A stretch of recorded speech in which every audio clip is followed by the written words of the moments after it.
Welcome back, folks. This is Locked On Chiefs, part of the Locked On Network, and we're going to have a great show for you today. We are spotlighting players in this time while everybody's away before they get back to training camp. We're going to give you our thoughts on two individuals and how they can affect this team this year. I'm going to talk about Willie Gay a little bit. You know, he's on my list. And we have some news as well. We're going to cover a little bit of how it affects the Chiefs coming up here. I'm glad that you guys are here. We want to say this. Welcome to Locked On Chiefs. It's the Locked On Podcast Network, your team every day. From the land of the free and the home of the Chiefs, this is the Locked On Chiefs Podcast. I love it when you interrupt yourself with that. That's awesome. You know, hey, that's the way that it goes. Because people tell me I interrupt you, and I'm like, sometimes, but sometimes Ryan just goes... So, you know, the mouse doesn't always cooperate, mostly, but not always. So it is what it is. That said, really interested in these guys today that we're going to go over, but the Chiefs made a move that I think putting Laura Krug as the executive vice president and the chief marketing officer, you've seen the Chiefs made a lot of changes over the last few years. Obviously, a Super Bowl is going to do that. But in the way that they market the team, the way that they outreach to not only Chiefs Kingdom, but what is a more national audience at this point with the number of primetime games that they get. I think this is a really interesting thing, and it goes along with the Chiefs being, again, leaning more and more forward into more female coaches, now more female executives. I think this is a good thing for the organization. I would agree with that. I think that you look at this situation and it makes a lot of sense that they're moving her up into an executive VP role. I think she's played a big part in their branding over the past couple of years. And I think she's going to continue, obviously, to play a very big part in their branding. So I like the move. And honestly, I kind of like that they made it outside of the norm of all the other moves that they made. It's a completely different place in the business, but it also makes it more of a spotlight for her than it would have if they would have done it with all the other ones. Yeah, agreed. And you know, the roles for the business group under Mark Donovan versus the front office under Brett Veach versus the staff underneath Andy. Right. I guess everybody's under Andy at the end of the day, but anyway, they are very different, not only work roles, but work areas. Like it's a whole different vibe to be in one of those other roles. And I agree with you. I like that they set it apart. They also got a section of I-35 near the Truman Sports Complex named after Joe Delaney. That went up today as well, if you guys missed that. I do want to say this. I never forget Joe Delaney, but I always forget the day. I always know it's like right towards the end of July, but I always forget what day it was. But I like isn't the right word, but I enjoy seeing it, and that's probably not even the right word. I enjoy seeing the story every year. Yeah. That is a very heroic action to give up your life and be willing to give up your life for kids that you don't even know. So I'm glad that they were able to get that highway named after him as well. And it should be celebrated. I'm glad that they do.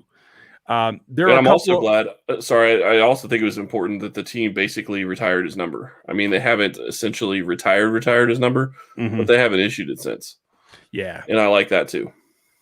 We're starting to hear some noise elsewhere. We'll have a Tyrann Mathieu update for you here when something actually official occurs. He signed something, didn't he? Well, yeah, I think he said it was a landscape. Oh, come on. Why are you going to steal my thunder like that?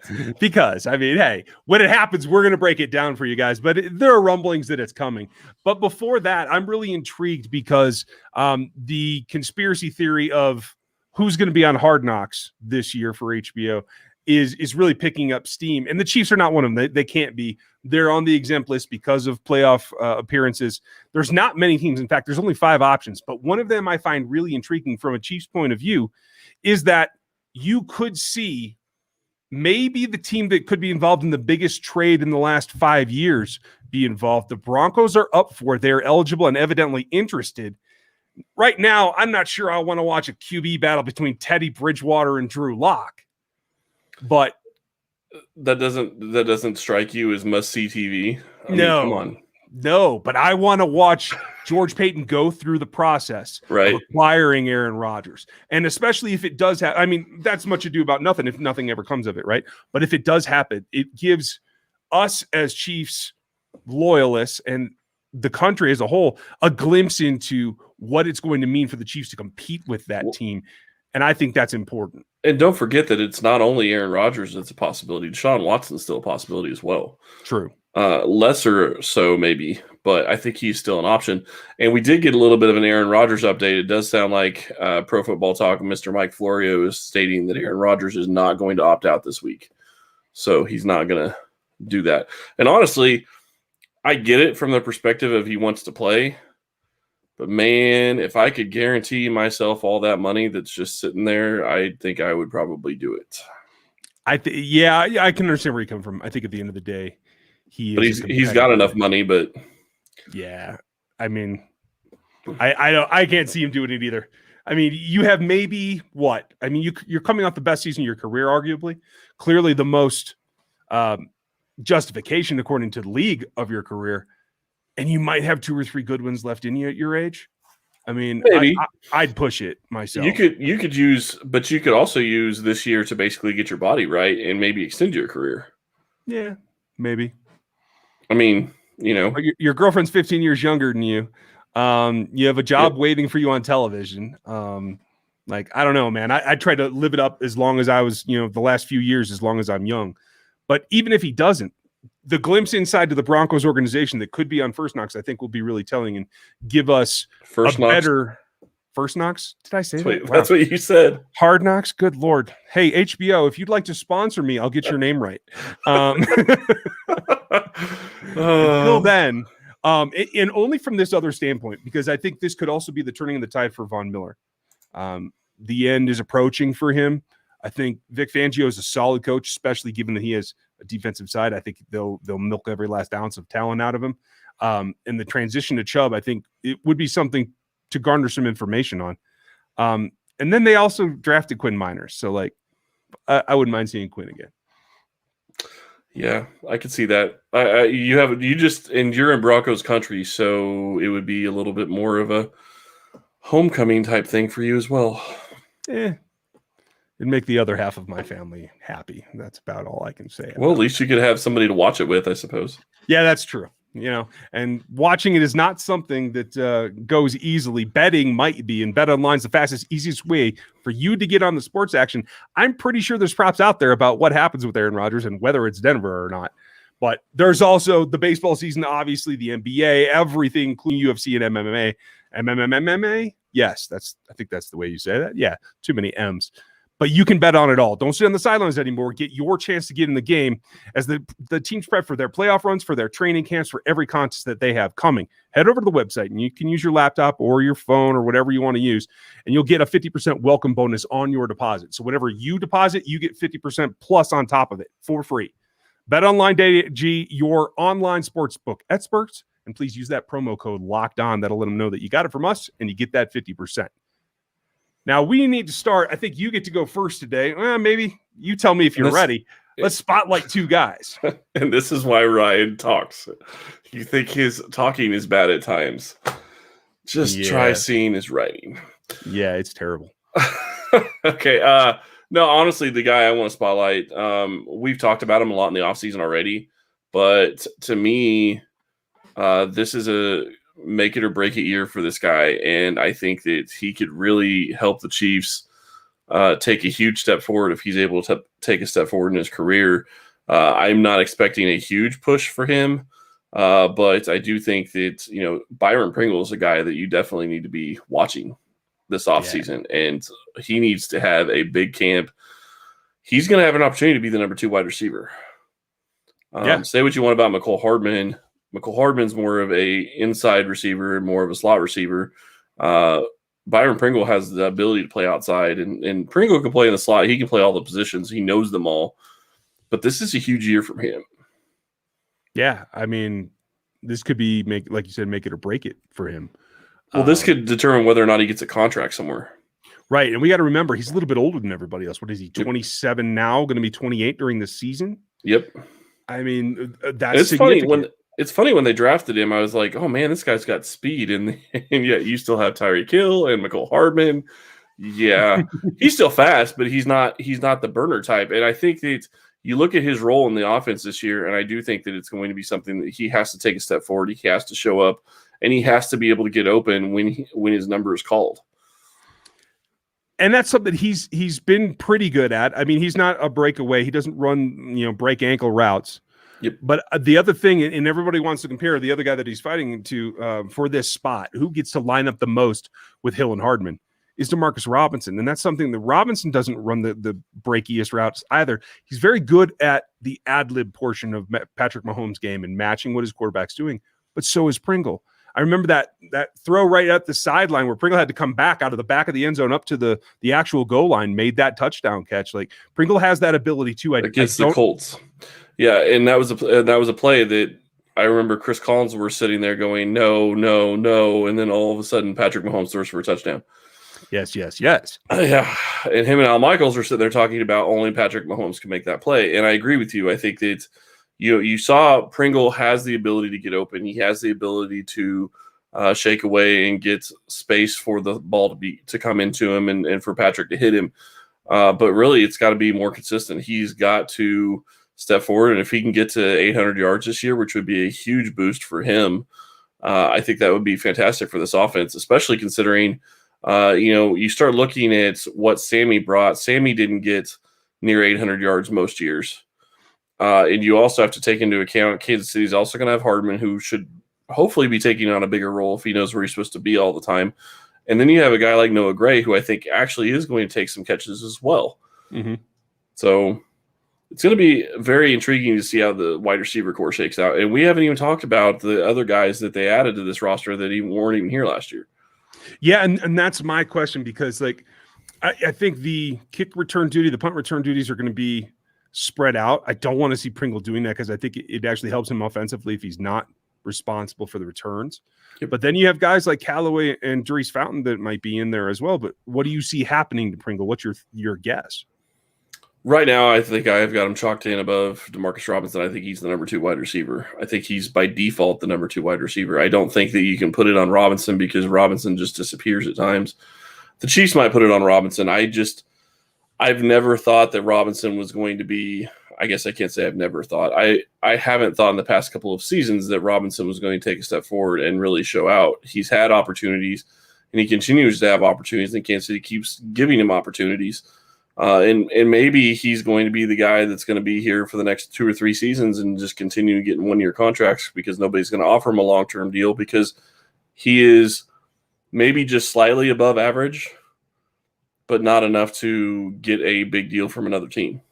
Yeah, and I think there's, as much as I think Mahomes helps recruit guys to come here in free agency, et cetera, I think it also is kind of a deterrent for other teams who are like, well, okay, we don't have a dynamic quarterback like that.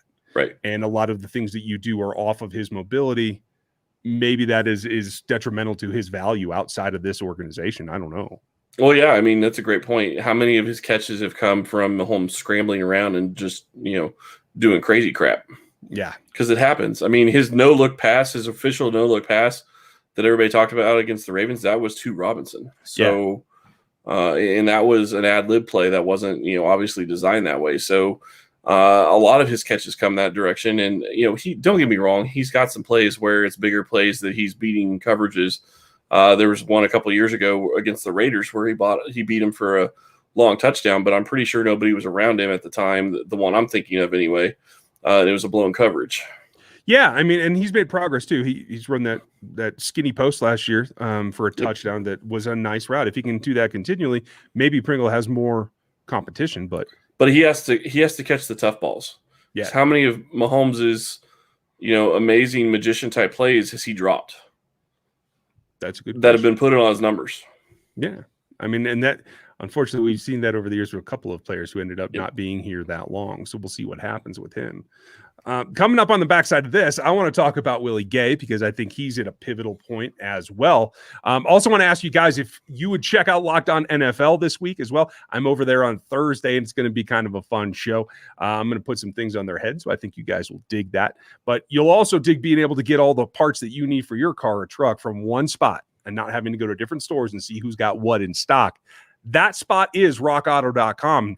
I use them all the time when I need to fix up the truck, because I have this tendency to, nudge things, I like to call it, like trees and things like that. So bumpers, taillights, those are in my repertoire, my reorder list there pretty quick. And this is why you drive a truck. Yeah, it is. But it does save you time, and it's one place that you can go to get it. So why spend 50 or 100% more just because you have a brick and mortar store that you can get it from? Go to rockauto.com. It's a family business that's been doing this for 20 years, and they have everything for you. Their prices are reliably low, and they're for every customer, no special exceptions. You don't have to be a professional. Go explore their website, and I think you'll find what you're looking for. Go to rockauto.com and get all the parts that you need for your car, right? Locked On in their How Did You Hear About Us box. That'll help us and let them know that we sent you. They have amazing prices, reliably low all the time, and all the parts your car is ever going to need. rockauto.com. Built Bar is the best tasting protein bar ever, and I will continue saying that over and over again because it is just simply phenomenal. Ryan's got a stash next to his desk, and he always has them there. I still don't know how they last, but good for you, sir. What's your favorite Built Bar flavor? Coconut, brownie, chunk. By far, they have 9 delicious flavors that they normally have: coconut, almond, cherry, raspberry, mint brownie, peanut butter brownie, double chocolate, and salted caramel. So there is something for everyone. It's very soft chocolate. It's easy to chew. You need to try these if you haven't already. If you haven't tried all the flavors, you can get a mixed box where you'll get 2 of each of the 9 flavors. Not only are Built Bar flavors the best tasting, but they're also healthy too. Most of the flavors have only 17 grams of protein, 130 calories, only 4 grams of sugar, and 4 grams of net carbs, while a couple of the other flavors have 18 grams of protein, 180 calories, just 5 grams of sugar, and 5 grams of net carbs. 9 amazing flavors, all tasty and all very healthy.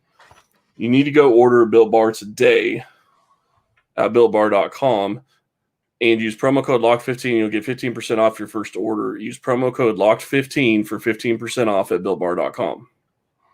Now, I hope that Willie Gay's been using Built Bars because he needs to keep that physique up. He's got the physical tools. I think he showed that in enough flashes in 2020 to be pretty optimistic about 2021. The only Physically, problem, yes. The question is mental. Right, exactly. The only problem, there was that little injury at the end. Mm-hmm. So that was a knee. I would like to have seen him get those playoff reps. I think that would have taken his development and give it a little boost. Like for right now, hopefully it left him hungry. From what we heard about OTAs, Willie was out there running around multiple positions he was repping at. We'll see if that holds true in camp or not. I'm going to be really interested. That's really the first hurdle for me with Willie Gay. Where do you line him up, and do you line him up consistently, or has he gotten the mental part of the game down enough that he can bop around and play multiple roles? Yeah, and that's always going to be the question when it comes into Willie Gay in that situation. And honestly, a lot of rookies, and he was in a situation where he didn't have a normal rookie season because of COVID, and that I think also set him back a little bit. Obviously, people wanted to get him on the field. Obviously, fans wanted to get him on the field. But they're not going to put somebody on the field that isn't ready, and they're not going to put somebody on the field that doesn't know where they're supposed to be. And I'm not trying to be critical of the guy because it's very hard to pick up a defense, especially as a rookie. It takes a different type of player to be able to step in week 1 and start as a rookie. And I wasn't ever really thinking that he was going to do that. I was hopeful. But I do think that going forward, I think he'll be in a much better position. And honestly, the thing that I'm excited about, and I know we're talking about Willie Gay, but I'm excited about how he transitions and tries to bring Nick Bolton along with him, because he has a better idea as to what Bolton is going to be going through. It's going to be a little bit different for Bolton because Bolton doesn't have the same COVID issues that Willie Gay had in the protocols and whatnot, but it's still going to be a situation where Willie Gay can actually jump into a leadership role pretty quickly. It is. And I like that you put the Nick Bolton twist on it too, because that looks to be the tandem of the future, right? But right now we have to see Willie take the step forward and become the tandem of the now. Right. Hitch isn't going to come off the field if they have a choice. So can Willie play well enough, fast enough, mentally be in the correct place and still play instinctually? Has the game slowed down enough for him to be a guy that they opt to leave on the field in the 4-2-5 and not necessarily go to dime and drop Dan Sorensen down there to be the other guy in the box? That's the first hurdle for me that I want to see come camp is he running in that 4-2-5 base with Hitch all the time? If he is, then he's on track to become the player that I think we all think he can be. Yeah, and I think that that's a great question, and it's going to be a lot of fun to watch camp and watch how that plays out in camp. And it's going to also be a lot of fun to watch him in preseason games, because that's one thing we didn't get to see last year. We did get to see him in games a little bit, but you don't get the preseason games where he's playing half the game or 3/4 of the game, which he would have had last year. That is really a detriment to him and his ability to step in and play last year. And now you're in a situation where Nick Bolton is going to be doing basically the same thing, except for this time he's going to get the preseason game. So I fully expect we'll see a lot of him on the field. So my question will become, will they leave Willie on the field enough to play with Nick Bolton, towards the end of the first quarter, beginning of second quarter, those types of times, so those two can get some reps together in an actual game situation? Because I think that could play a pivotal role going forward. Well, yeah, especially Anthony hasn't played full seasons. The last 2 years, he's at least missed a game. So there's going to be an opportunity there. And everything that we've heard about Nick Bolton is that he's going to be repping in with the top three. Whether it's at Will or Sam, he and Willie, again, where they line them up, I think will be pivotal in that as well. But for Willie to have that other guy that will be eventually the middle that is going to call the rest of the defense for him, I think that's key to get those reps now too. I completely agree with you. The question is, do you think that gets limited because it's only 3 preseason games this year? I'm still caught on the fact that you actually completely agree with me, but take a deep breath. It's going to be okay. Okay. Well, I'm just not used to it. No, I do think that it's going to be limited, but I do think that there's stuff in camp that they can do that will adjust for that as well. Because don't forget, they're likely to give Hitchens and some of the older veterans days off in camp. Mm-hmm. And those are going to be days where I think Willie and Bolton are really going to have a lot of time together. And you can get those reps in training camp that's close enough to game speed if they're running the right drills, that I think it'll be okay for them, and they'll get some of that there. I don't know how many reps they're going to get in the preseason. And honestly, Willie Gay might not play in the third preseason game. Yeah. And that feels weird to say, because it used to be that everybody played in the third preseason game for the most part. Nobody played in the fourth. Well, now I don't know that you're going to have most of them play in the third preseason game. So now you're really only down to 2 games, and your dress rehearsal becomes week 2. Yeah, that's the big question, is how's Andy going to attack that? Because I think there's a lot of theories all around the league, but until we know what Coach Reed wants to do, we're just going to have to see it happen. And I agree with you. I would keep it pretty light week 3. I just don't know if he's going to forego anything. Maybe it's a series. Maybe it's just platooning there for a quarter or a couple of series. Yeah, could be. I do think it's going to be a lot of fun to watch those two grow and watch those two on the field together. Really, the question then becomes, if those two are the future at the linebacker position, who's the next guy that they're going to add? Because you and I have talked about it. Hitchens is probably gone after this year, at least from what we have seen and expect. So they're going to have to add somebody else. So the question is, are they going to go out and draft another guy? Because that would be a very young, fun linebacking group if they play the way that they played in college. It would be. And I think especially if you were to draft another guy in the Willie Gay mold, the uber athlete that doesn't have to be as cerebral, that doesn't have to be as field general-ish as Nick Bolton will eventually take over for Hitchens, I think that makes sense. So again, maximize Willie that you have him now. See if you can add to that coming up. I think that's going to be great. Well, and you probably are going to also be looking at a linebacker that is specialized in coverage in somewhat. Mm-hmm. Because Willie is going to cover people, but he's not specialized in that. And I think there are going to be linebackers that you could look at in the future that will be more specialized in that role, which would give you 3 guys that have 3 different skill sets, which is what you want in this defense. Yeah. It's again, building like the basketball team, like they talk about wide receivers. Everybody has some overlap, but everybody has different pluses to their game that they can then utilize for Spags. I like that. I'm excited about it. We want to know if you guys are excited about it. You can leave comments on the YouTube channel. You can leave your reviews at iTunes. You can hit us subscribe. At Oh yeah, like, subscribe, do the thing on YouTube. That I always forget that part. I'm trying to get used to Mr. YouTuber yourself, and always forget that. This is the locked on mode. For all of you on Apple and Spotify and Odyssey, we're glad you're here. Nothing's changing. You're always going to have this show in audio as well. But you get to see Chris's smiling face if you come over to YouTube. So, well, at least sometimes smiling.